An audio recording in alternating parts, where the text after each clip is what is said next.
desenho que o Senhor tem para cada um dos nossos filhos. Que tudo aquilo que nós desejamos do Espírito, Senhor, seja multiplicado sobre a vida dos nossos filhos. Que a nossa fé seja multiplicada na vida deles, Senhor. Que tudo que nós recebemos do Senhor como vida seja multiplicado na vida deles. Nós declaramos, Pai, em nome de Jesus, que haja sobre os nossos filhos, Senhor, uma multiplicação sem medidas. Nós estamos num tempo e num ano de multiplicação geracional. E nós cremos, Senhor, nós cremos com exatidão que o Senhor irá multiplicar em cada filho, em cada criança, em cada jovem, em cada adolescente, em cada teen, Senhor. O amor que o Senhor tem colocado no nosso coração será multiplicado no coração dos nossos filhos. Nós declaramos isso, Pai, em nome de Jesus. Amém. Glória a Deus. Eu vou virar aqui para mim agora, hein? Vou pegar de vocês agora. Hã? Tá calor, rapaz, aqui. Aí. Vou dar a mão um pouquinho.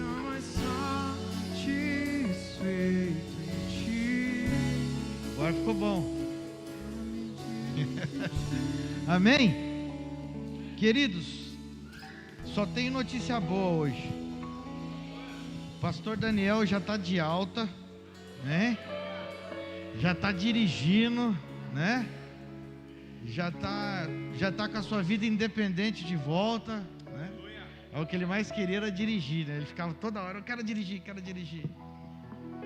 Irmãos, às vezes o Senhor nos permite entrar em lugares que nós não queremos entrar, mas para que o milagre dele, ou para que o propósito dele seja realizado na nossa vida, né? Quando nós estávamos naquela UTI ali, eu confesso para vocês que era um lugar que eu não desejaria e não queria estar.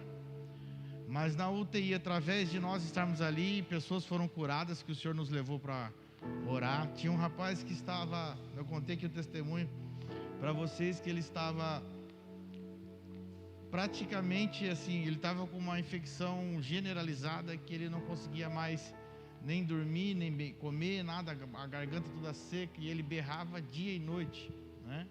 A partir do momento que foi feita a oração por esse rapaz, no mesmo dia esse rapaz voltou a se alimentar, ele parou de chorar, ele dormiu, ele teve uma vida normal, e a gente ali, quando foi para o quarto também, as pessoas que estavam ali, aquele quarto mais parecia uma célula, irmão. Porque a toda hora que a gente estava lá, meu pai estava sentado na cama e pregando para os outros, né? E aí a gente começa a entender que às vezes o Senhor nos leva para lugares que nós não queremos estar, mas para que o propósito dele seja cumprido. Ali eu vi pessoas se converterem, eu vi um jovem que estava acompanhando seu pai, sedento pelo batismo com o Espírito Santo, um rapaz que estava lendo alguns livros e querendo ser batizado com o Espírito Santo, e sedento pelo batismo com o Espírito Santo, e ele começou a perguntar como que, né, ele seria batizado. Aí o primeiro, e olha que interessante, esse rapaz não tinha nem se decidido por Jesus ainda, mas ele já queria ser batizado pelo Espírito Santo. E meu pai ali, com toda a cirurgia, eu vi meu pai pregar para ele e ensinar para ele, e o menino sair de lá com o pai dele falando assim, eu vou. Daí esse menino se encontrou mais tarde com meu pai depois, né? Diz que está orando muito pelo batismo. Então assim, algumas coisas a gente não entende. O que meu pai sofreu, irmãos, até o médico, ele reconhece que é um milagre de Deus. Até os médicos reconhecem, né? E quinta-feira agora eu estive no médico na consulta, nós fomos no neuro na consulta para retirada dos pontos, e o médico começou a falar para a gente o tamanho da cirurgia e o que acontece nessas cirurgias, depois que termina a cirurgia, quais são as sequelas que todos os pacientes ficam, né? Ele disse: todos, menos o senhor Daniel. Ele falou assim: o senhor Daniel é uma prova viva que não fomos nós que operamos ele, mas sim as mãos de Deus, né? Então serviu até para aumentar a fé dos médicos, né? Até o médico teve a sua fé aumentada ali. Então ele está bem, muito bem, está dirigindo, está andando, já quer trabalhar no pesado, né? A gente que fica como filho querendo proteger, mas não tem como proteger se o Senhor não proteger. Mas eu quero agradecer à igreja, né, que nós, desses 15 dias ou mais, nós fomos sustentados pelo amor, pelo carinho e pela oração da igreja, né? Tem muitos irmãos que estão viajando, que também fazem parte disto, fazem parte dessa história, né? E eu me senti muito acolhido, muito amado em todo esse tempo que nós precisamos ficar distantes no corpo, mas presente no espírito. E eu senti esse amor de perto, né? E esse cuidado do Pai. O quão importante é a vida que flui no corpo, né? Nós sentimos protegido porque nós temos um ambiente que nós fazemos parte espiritualmente, que é o corpo de Cristo. Irmãos, e é só bênção, né? Bênção sem medidas. Glória a Deus por esse milagre. Mais um milagre que nós podemos testemunhar. Amém? Eu creio que daqui a alguns dias ele mesmo estará em pessoa aqui, podendo falar daquilo que Deus fez, né, com ele. Amém, queridos? Glória a Deus.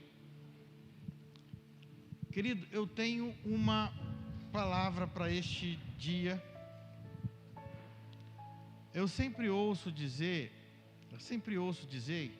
que carnaval é um período muito pesado para a igreja, tal, né? É um período onde a igreja precisa buscar mais ao Senhor. E uns tempos atrás eu estava orando e o Senhor falou comigo: não existe períodos mais pesados ou mais leves para a igreja.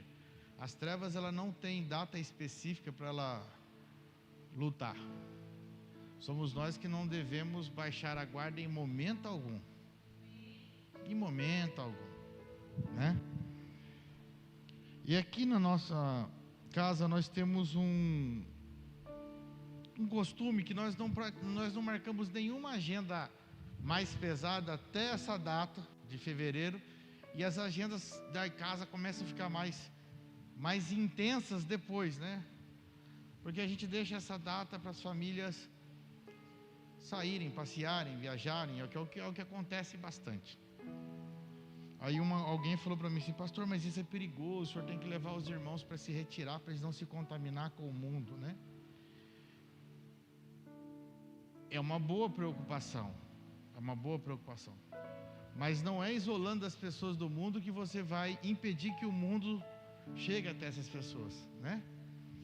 Na verdade, nós precisamos exalar a vida de Cristo e ministrar a vida de Cristo e alimentar as pessoas da vida de Cristo, para que elas sejam cheias da vida de Cristo, para que elas sejam revestidas com uma roupa espiritual, como Paulo fala, numa nova vida espiritual. E essa vida é que dá suporte para todas as outras coisas.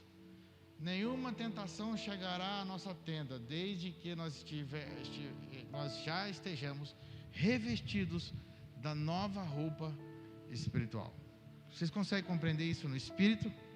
Amém? Então hoje eu tenho uma palavra para você e para mim também, porque a palavra sempre é para nós, sempre é para a igreja. Uma palavra que faz nos pensar. E eu gostaria, antes de começar a falar essa palavra, eu queria orar com você, para que nós pudéssemos entender nessa noite o que o Senhor vai liberar sobre as nossas vidas. Eu estava ali atrás hoje, o Senhor falou para a gente orar por cura. Então nós vamos orar por cura hoje aqui, hein? Na virada do ano, o apóstolo Cristiano, ele orou sobre a minha vida e ele entregou, ele falou: Kleber, eu preciso que você comece a ministrar cura. Você tem um chamado nesse ano para liberar cura sobre as pessoas. E alguns dias a gente vem exercitando isso, mas hoje o Senhor falou bem forte comigo ali, que nós precisamos orar por cura. Até por quem não está aqui hoje, irmãos. Nós estamos num surto de dengue em São José, né? Quantos irmãos aqui foram acometidos da dengue, né? E tem uns que vai fazer o exame e dá indeterminado, né?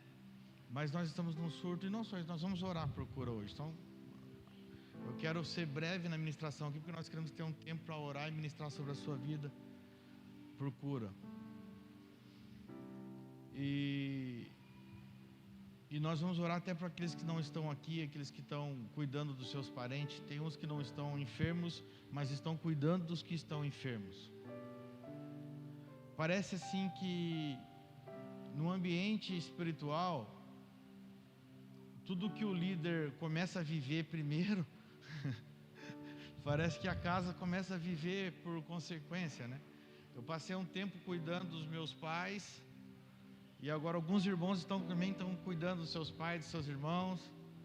Parece que o Senhor vem com uma direção assim, né? Apontando profeticamente. Então nós estamos num tempo que as nossas mãos estão habilitadas para curar, amém? Você crê nisso? Você crê que você também é um instrumento do Senhor para curar? Amém? Aleluia. Então feche os teus olhos comigo nessa noite.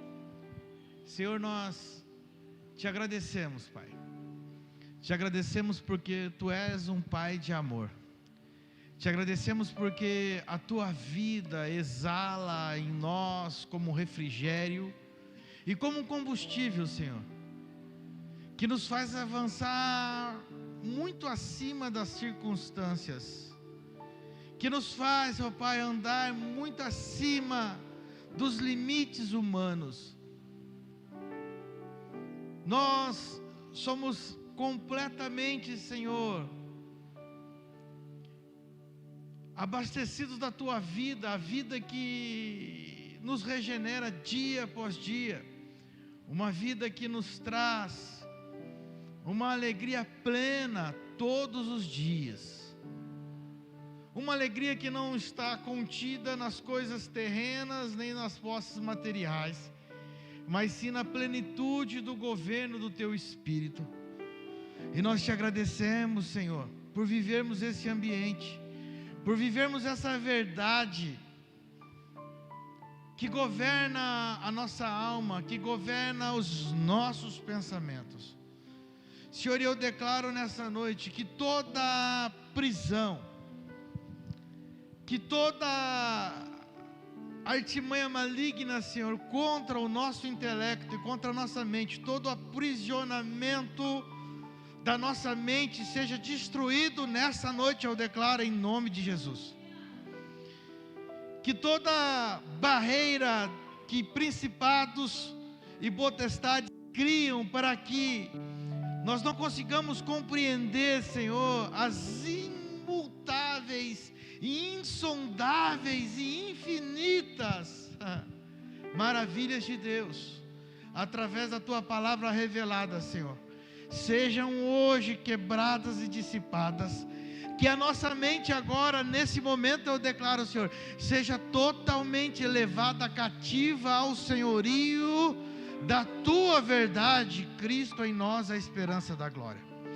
Que a nossa mente agora seja totalmente levada ao Teu senhorio, Senhor.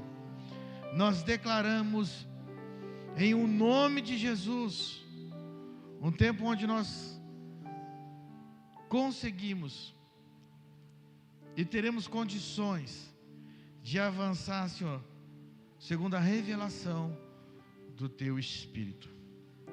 Amém? Glória a Deus. Então eu quero fazer uma pergunta para você: para que você foi chamado?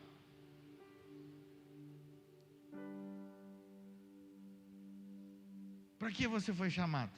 Pergunta para quem está do teu lado, para não ficar só eu e você. Pergunta: para que você foi chamado?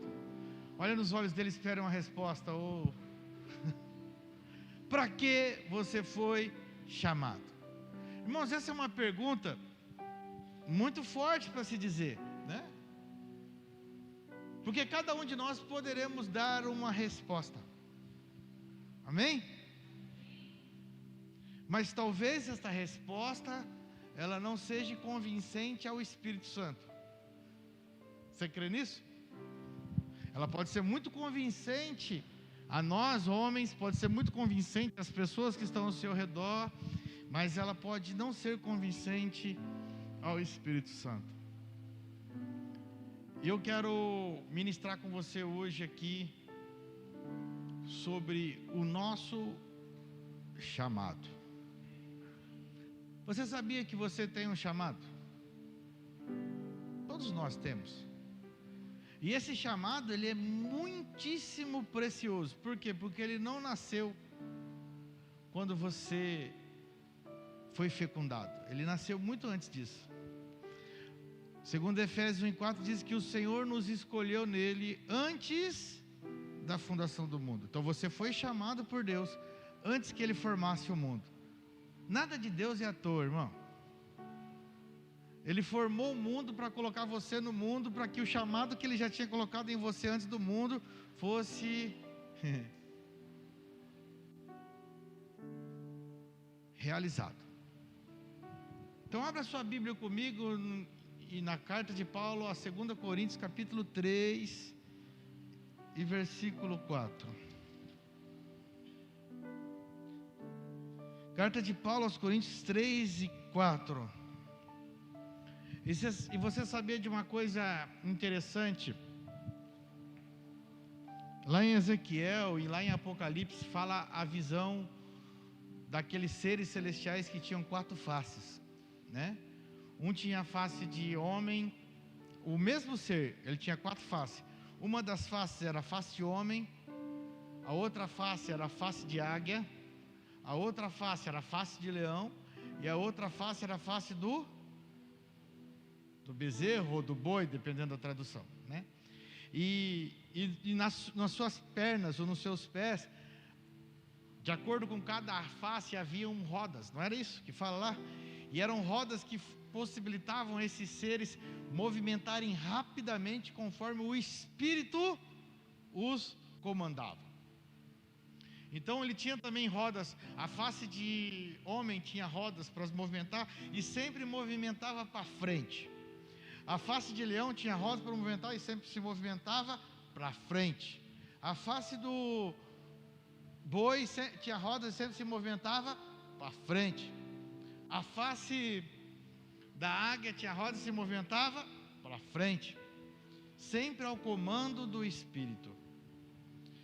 Isso está falando profeticamente do mover da igreja e de como você anda num ambiente de crescimento espiritual. A nossa maturidade, ela não vem apenas de um movimento. Está falando do nosso relacionamento, ali ainda fala dos 4 evangelhos, né? Então, quando se fala da face do homem, está falando do relacionamento. Nós precisamos da vida em corpo de Cristo e do relacionamento como pessoas para crescermos. Quando fala da face da águia, está falando da adoração e do profético. É o segundo, né? Ele fala da adoração e do profético. Também é um ambiente que nós devemos crescer em adoração e no profético, porque no profético eu aprendo a ouvir ao Senhor. Não tem como eu crescer em amadurecimento só numa área, eu tenho que desenvolver todas elas. A primeira é o relacionamento que eu falei, a adoração e o profético, que é ouvir a Deus. Depois tem o que? A face do boi. Boi ele representa, o bezerro ele representa serviço. E é por isso que nós crescemos em relacionamento, em adoração e no serviço. O relacionamento é a comunhão. A face do homem é a comunhão que nós devemos ter um com os outros. O nosso relacionamento, ele é baseado na comunhão e não na afinidade. Então a comunhão nos faz crescer. Mas não tem como eu só crescer em comunhão. Eu preciso crescer em comunhão, preciso crescer em adoração e preciso crescer no serviço. E aí tem uma quarta face, que é a face do leão, que se fala sobre o governo de Cristo. E é sobre essa face que nós vamos falar hoje, tá? A face do governo. A face do leão é a face do governo de Cristo. Então essas quatro faces desses seres viventes, elas falam do nosso crescimento espiritual. Do meu e do teu crescimento espiritual. Não tem como eu amadurecer e se tornar maduro apenas fortalecendo uma das faces. Eu preciso estar me movimentando nas quatro faces, segundo o envio do Espírito Santo. Você consegue entender isso no Espírito? Eu não vou entrar nesse texto, porque a base do texto aqui é de Coríntios, não é de Ezequiel. Só estou dando uma pincelada. Então a maior estratégia das trevas sobre a minha vida, da sua vida, e eu gostaria que você prestasse muita atenção nisso. A maior estratégia das trevas na minha vida e na tua vida, fala para quem está do teu lado, ó, preste atenção, que isso é uma chave. A maior estratégia das trevas na minha vida e na tua vida é fazer você parar uma dessas quatro faces.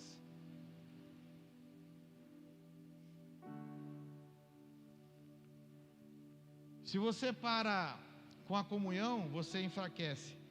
Você se para com a face da adoração e do profético, você também enfraquece. Se você para com a face do serviço, que é servir aos homens em serviço, o serviço é quando nós servimos o nosso irmão e nós crescemos quando nós estamos servindo o corpo de Cristo, você também enfraquece. E se você desconectar do governo de Deus, que é o governo de Cristo, né, também enfraquece. Ou seja, não dá para ser, as quatro áreas têm que estar bem fundamentadas na nossa vida. E a maior estratégia das trevas é para nos enfraquecer. E ela sempre vem numa área. Você pode ver que os problemas da nossa vida sempre vêm numa área.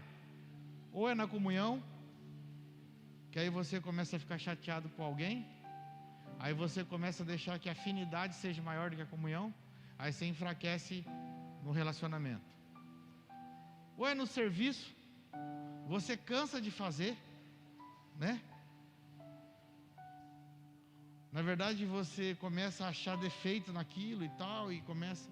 São sempre as pedrinhas que as trevas vai colocando. E assim, as trevas, ela não coloca uma pedra grandona, ela coloca uma pedra bem pequenininha. Você já tropeçou em uma pedra grande, irmão? Quem já tropeçou numa pedra grande? Então ela põe uma pedra bem pequenininha para você tropeçar. O que é essa pedra pequenininha? As nossas percepções. Eu começo a olhar para o Alexandre e já começo a achar defeito no Alexandre de pequena coisa, mas eu acho que não tem nada a ver. Daqui a pouco esse pequeno defeito já está se tornando, eu já estou... Não quero saber mais do Alexandre. Assim começa no serviço. Eu começo a fazer de uma forma, aí você começa a se tornar perfeccionista naquilo que você faz, e aí você começa já a achar que ninguém quer fazer tão bem quanto você. Isso são estratégias que as trevas faz para te colocar num lugar de enfraquecimento espiritual. Na face da oração e do profético, mesma coisa. Você começa a ouvir a Deus, daqui a pouco, devagarzinho, você vai começando a se sentir um pouco mais espiritual que o Jonathan. Aí eu já começo a desprezar o que o Jonathan, se Deus falar com o Jonathan, não serve, é só o que Deus fala comigo. Daqui a pouco você começa a entrar num lugar que nem aquilo que o teu pastor fala serve. Mas é sutil, ela não entra de uma vez, né? São estratégias. Com a face do governo é quando você começa a ficar mais terreno, querendo resolver as coisas na parte do governo, na força do braço, e esquecendo do movimento espiritual profético da igreja sobre a terra. E é sobre essa face do governo que eu quero falar, porque nós fomos chamados para governar. A igreja foi chamada para governar. Amém? Governo está totalmente aos avessos de comando. Governo é espiritual. Deus colocou o homem na terra para governo. Foi por isso que as trevas lutou tanto para tomar o governo de Adão. Então aqui em Apocalipse 3, versículo 4, vai falar assim, ó. Se você chegou aí, vai falar uma coisa e eu gostaria que você ficasse atento. E é por intermédio de Cristo que temos tamanha confiança em Deus. Só há um lugar para que nós tenhamos uma fé de extrema confiança em Deus, irmãos, né? Por onde? Em Cristo. E eu quero que vocês entendam comigo e não me levem a mal quando eu falar uma coisa, entenda no Espírito. Uma coisa é eu ter a fé no Filho de Deus. Preste bem atenção para você não interpretar errado isso. Uma coisa bem clara é eu ter a fé no Filho de Deus. E a outra coisa é eu ter a fé do Filho de Deus. Não ficou confuso, né? Porque o que acontece? Ter a fé no Filho de Deus é crer em Jesus, tal, sabe? Mas ter a fé do Filho de Deus é quando Ele faz morada em mim, é Ele quem governa a minha vida. E é esse lugar que Deus desenhou para nós, para que a fé do Filho, um ministro para cada tipo. Teoricamente, esses ministros, eles são competentes para atuarem nessas áreas, representando a política de governo.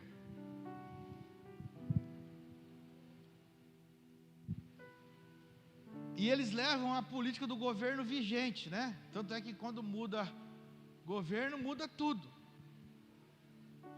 Agora, nós pertencemos a um governo, irmãos, imutável. Não muda nada. E nós, como ministros suficientes ou competentes, nós vamos sermos aquelas pessoas que temos a habilidade, porque Ele já nos capacitou para isso, de liberar todos os princípios deste governo celestial. Nós vivemos o governo de Cristo, a face do leão, e há princípios, valores que são imutáveis, e esses princípios e esses valores, eles estão em nós, e nós ministramos conservando esses princípios, esses valores. Então quer dizer que eu e você somos competentes em conservar e praticar os princípios e valores deste reino. A competência na minha vida e na sua vida em praticar os princípios e os valores deste reino. Por quê? Porque somente praticando os princípios e os valores desse reino, nós temos condições de servir a sociedade. Então eu e você, nós somos capacitados para um governo. Como ministro, você faz parte de um governo celestial. E o Senhor me escolheu e escolheu você porque você tem pontos que Ele já desenhou em você desde antes da fundação do mundo, para que você seja conexão daquilo que o Senhor já desenhou para aqueles que ainda não receberam essa verdade. Você consegue compreender isso? Então, irmão, eu e você somos ministros. Pastor, mas eu não fui consagrado, eu não sou pastor, não sou evangelista, eu não sou mestre, eu não sou profeta, eu não sou apóstolo. Eu estou falando que o Senhor já nos chamou como ministro, irmão. Todos nós somos chamados como ministros. Todos os filhos são ministros de um ambiente. Mas eu não tenho escola de teologia, eu não tenho formação. Não estamos falando disso, estamos falando de ministro no Espírito. E aonde você estiver, você vai levar todos os princípios deste reino. E nós recebemos hoje aqui nessa noite o ministro não faz educação não, que da educação, o ministro da saúde. Também não está legal. Vamos falar o ministro do, não dá para achar. O ministro da ciência e tecnologia, pronto, né? Ele vai vir aqui e ele vai falar com toda a propriedade do que ele está trabalhando para que a ciência e a tecnologia no país se avance e cresça, né? Porque ele tem propriedade. Nós somos ministros do reino dos céus. Eu e você somos ministros. Quando as pessoas estiverem conosco, o que elas vão ouvir de nós com tanta propriedade? Deus vai colocar para você, talvez você em lugares que você não queira estar, como eu tive nesses últimos 15 dias. E lá você vai ter que agir como ministro. Deus vai trazer para você o teu vizinho com problemas sérios, e lá você vai ter que agir como ministro. Então o Senhor nos capacitou para sermos ministros competentes, para sermos ministros suficientes. Ou seja, sabe o que ele está falando? Filho, a vida do meu filho está em você. Você é o maior representante legal da vida de Cristo na terra. A vida do meu filho que está em você é suficiente para transformar pessoas, vidas e gerações. E às vezes você fala assim: poxa, mas eu não sei pregar, não precisa nada disso. Só o amor insondável que Ele colocou no seu coração é suficiente. Só a tua palavra, só o teu abraço, só a tua oração, só o teu cuidado, só o teu ombro para uma pessoa que está ferida naquele momento é suficiente. Você é ministro. O ministro, ele não anda descolado da política de governo.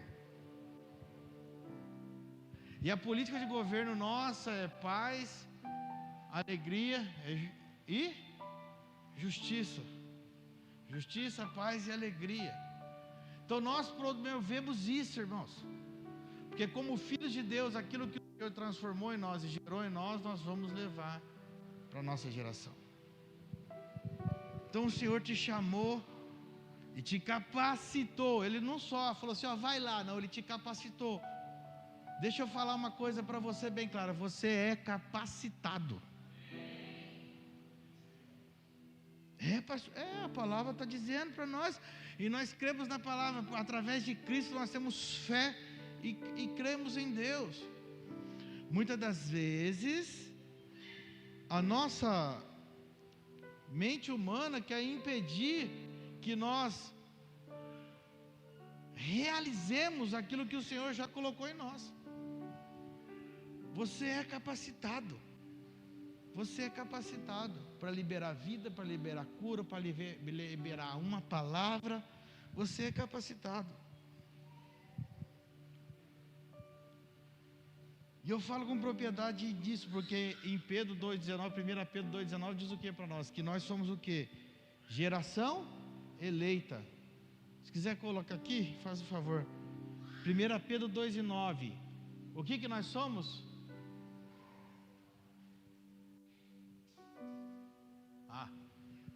1 Pedro 2,9. O que nós somos? Geração, sacerdócio, nação, povo o quê? E qual é o propósito?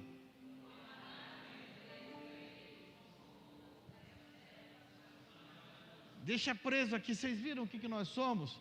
Geração eleita e sacerdócio real, nação santa. Nós somos o que então? Uma nação santificada. Nós temos um sacerdócio que é um ministério dado por Deus. Então você é ministro, irmão. Você é muito mais competente que esses ministros da terra aí, porque você tem a autoridade do céu e você é capacitado pelo Espírito Santo. Então você não pode parar em nenhuma das áreas, porque o Senhor te chamou para ministrar sobre vidas. Isso é muito maior. Nós estamos falando do ministério na nova aliança. Na antiga aliança, a pessoa precisaria ser formado na escola ali, ser da tribo de Levi para ser um ministro. Na nova aliança, todos os filhos são ministros. Você consegue compreender isso no Espírito? Na antiga aliança, só quem era da tribo de Levi poderia ser sacerdote. Ou seja, se você nascesse em outra tribo, esquece, não seria um ministro, um sacerdote, só quem nasceu na tribo de Levi. E até aqueles que não queriam ser, teria que ser, porque nasceu na tribo de Levi. Na nova aliança, não.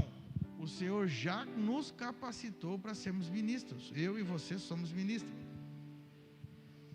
E muitas das vezes o Senhor vai nos levar para lugares sim que não vai ter ninguém do seu lado. Muitas das vezes o Senhor vai te levar para lugares que não vai ter o teu pastor, ou o teu líder, o teu pai espiritual, ninguém perto de você. Aí você vai falar assim, e agora? Não, o Espírito Santo vai falar assim, não é agora, agora é você mesmo, você é ministro competente. Você foi capacitado para atuar e ministrar. Se nós somos ministros competentes, o que o Senhor tem colocado em nós não é para parar, irmãos, como igreja, não é para parar na nossa família. Então, quando você estiver enfrentando um problema na tua casa, não se desespere. É uma oportunidade para você liberar o que Deus colocou em você como ministro. A maior ação de um ministro, além de coordenar as políticas, é resolver problemas. Olha para quem está do lado aí, está vendo?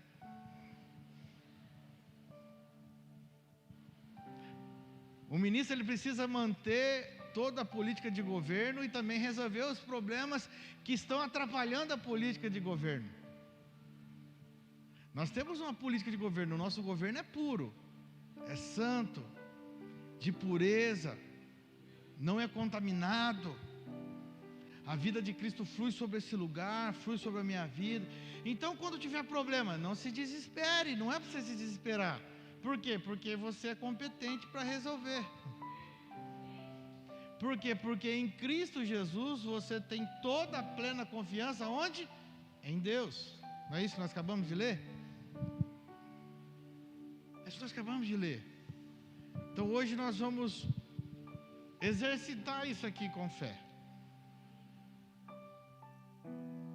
Nós vamos exercitar com fé. Todos nós somos ministros, irmãos. E nós vamos exercitar com fé isso. E sabe uma coisa importante de ser ministros? É que um ministro não faz nada apenas por querer fazer. O ministro da nova aliança, ele não pega, por exemplo, eu vou pregar porque eu quero pregar. Eu vou cantar porque eu quero cantar. Não, o ministro da nova aliança ele tem consciência que o que ele está fazendo está gerando vida sobre as outras pessoas. Então, se ele está pregando, ele não está pregando para suprir um desejo pessoal, ele está pregando para que a vida do Senhor alimente as pessoas. Se ele está cantando, ele não está cantando apenas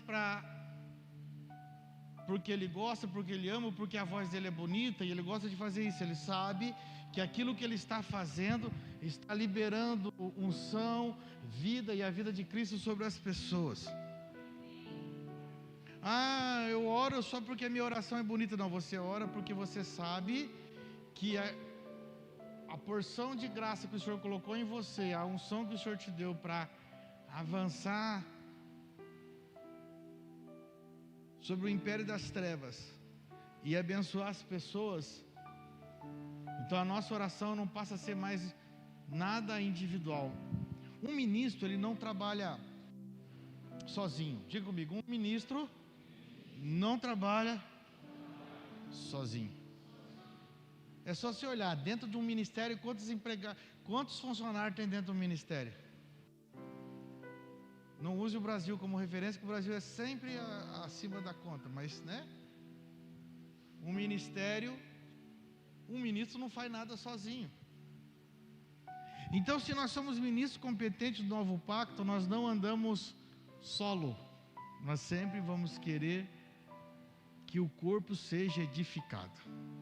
E o ministério não trabalha para a glória para si. Qualquer nação que tiver um ministério querendo a glória mais para si, você pode ter certeza que vai dar problema naquele governo, porque os ministérios se trabalham para sustentar o governo. E quem é o governo? Cristo. Então os ministérios que Ele nos deu trabalham para sustentar o seu governo. É claro que Cristo não precisa, Ele sustenta todas as coisas, mas eu estou trazendo aqui coisas naturais para que você entenda que quando nós estamos inseridos nesse ambiente do ministério espiritual, tudo que nós fazemos é para sustentar o governo de Cristo, tudo, até as nossas renúncias, irmãos, né? Quando eu vivo num ambiente da nova aliança, até o meu testemunho, ele já não é mais carregado de soberba. Como assim, pastor?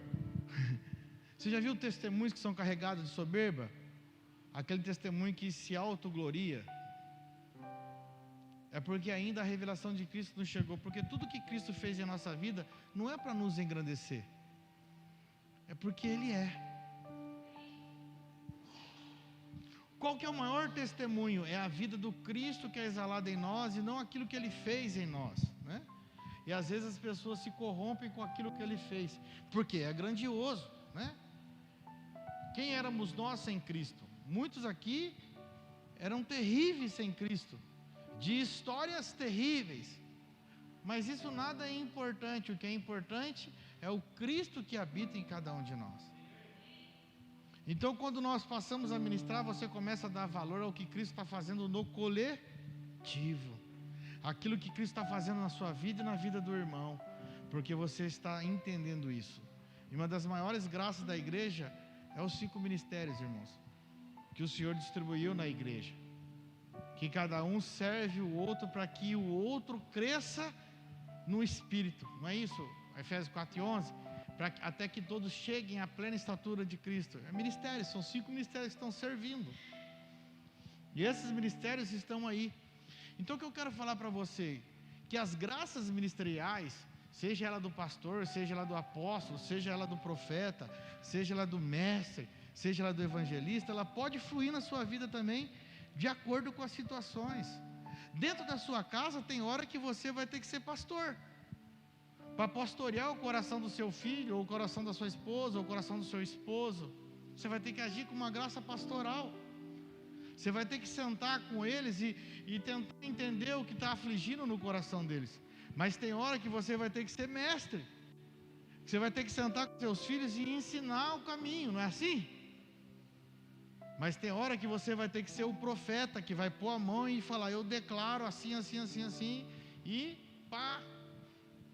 E tem hora que você vai ter que ser o apóstolo, aquele que vai ver o que seu filho não está vendo, ou vai ver o que seu esposo não está vendo, ou vai ver o que sua esposa não está vendo, e falar assim: ó, eu estou vendo isso, vai lá. Porque o que um apóstolo faz? Ele abre o caminho, ele envia, né? Dentro de casa, no cuidado com os meus filhos, tem hora que eu tenho que olhar e ver.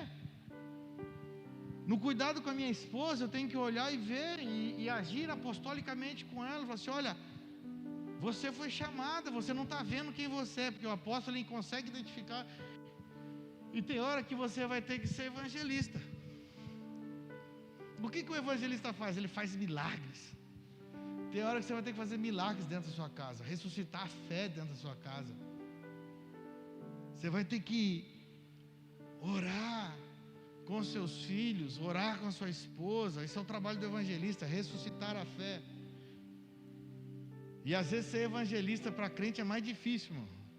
Mas esse é o nosso papel. As graças ministeriais, elas estão fluindo no corpo de Cristo. Então, quando nós falamos de um ambiente apostólico, profético, uma casa que flui nos 5 ministérios, nós estamos falando que você pode receber dessas graças até para o discipulado da sua casa, até para a condução na tua casa, porque você tem recebido. Ah, mas eu sou um chamado para ser pastor. Mas tem hora que o Senhor vai tirar você um pouquinho do pastor, e você vai ter que fluir um pouquinho na graça do evangelista. Se só tiver você lá, se você só tiver você lá na UTI, filho, Deus não vai mandar um outro evangelista lá, não. Ele vai pegar lá e falar assim: ó, deixa de lado a graça de pastor um pouco, e pega a graça de evangelista aí, vai pôr a mão nos leitos aí, vai orar.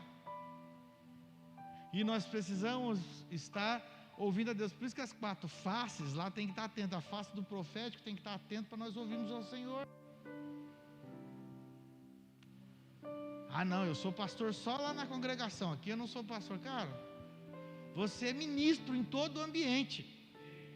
E eu quero falar para você, em todo ambiente, na fila do banco, você não é um cliente do banco, você é um ministro do reino de Cristo. Fica de pé um pouquinho, irmão. Quem não pode ficar, não tem problema. Você que está aí, toma pose de ministro aí, irmão. Como que o ministro tem pose? Toma pose de ministro.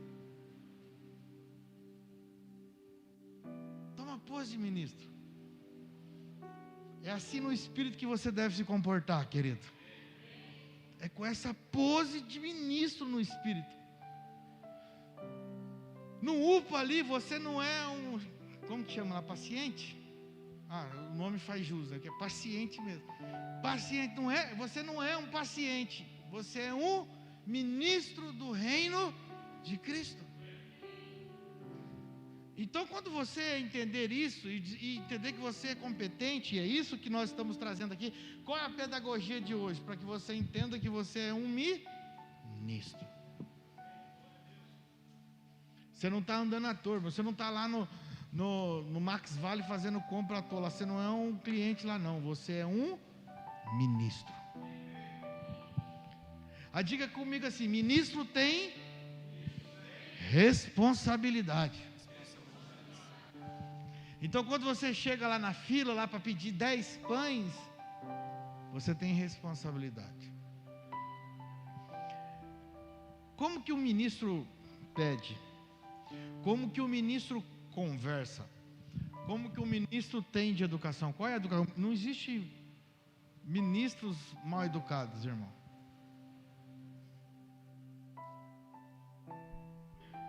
Agora nós somos de um reino, de um governo superior. Você quem crê? Nós somos de um governo superior. Se o governo terreno exige, esses protocolos, imagine o governo do reino, querido. Então, como que você pede? A hora que você chega ali na padaria, no mercado, para pedir 10 pães, como que você agradece? Como que você se comporta? E como ministro, tem hora que você vai se ver um pouco fora dessa realidade. Isso é normal. Essa semana, porque trânsito para mim é um desafio. Essa semana eu estava sendo cordial no trânsito, irmão. Extremamente cordial no trânsito. O rapaz ia fazer a baliza, eu parei o carro para o rapaz estacionar. E a mulher de trás veio. Eu falei, é desafio. Eu falei, eu sou abençoado, eu estou sendo cordial com o da frente, você que está aí, você não quer, você está querendo tirar minha bênção. Eu estou acabando de receber uma pedrinha aqui, que eu estou sendo cordial com o da frente. Satanás já enviou os seus ministros para querer tirar a nossa paz, irmão. Isso é normal, vai acontecer, e você precisa ouvir o Espírito Santo falar assim, não é assim que se movimenta, porque nós somos ministros. Em todos os lugares nós somos ministros. Irmão, você é de uma nobreza enorme. Eu e você somos de uma nobreza enorme. Está falando que todos somos ministros. Então, no meu trabalho, eu sou um funcionário. Não, você não é um funcionário daquela empresa, você é um ministro do reino dos céus. Você é um ministro, irmãos. Então você está ali para contribuir para que toda a política do governo do reino dos céus flua, a boa política flua sobre aquele ambiente, através da sua vida, porque você, mas ninguém sabe, mas não sabe mesmo, porque eles não são ministros, mas você é ministro, e você tem a competência que Deus já deu para você. Então, se tem alguém precisando que você coloque a mão, não tenha medo, pergunte para ele se ele quer uma oração sua. Se tem alguém que está atribulado, cansado, com problemas familiares, não tenha medo, pergunte para ele se ele recebe uma oração tua. Não tenha medo, irmão, pode levantar, porque você é ministro. Amém? Glória a Deus. E diante dessa autoridade nós vamos orar. Eu quero orar por todos que estão enfermos hoje aqui. Você vai me ajudar. Todos que estão enfermos, se puderem vir aqui à frente para nós orarmos. Se estiver muito cansado, põe cadeira para as pessoas que estão cansadas, eu quero orar e você vai me ajudar aqui. Os ministros também me ajudem, por favor.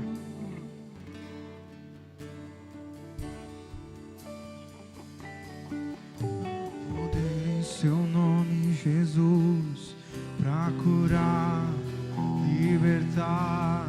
Há poder em seu nome, Jesus.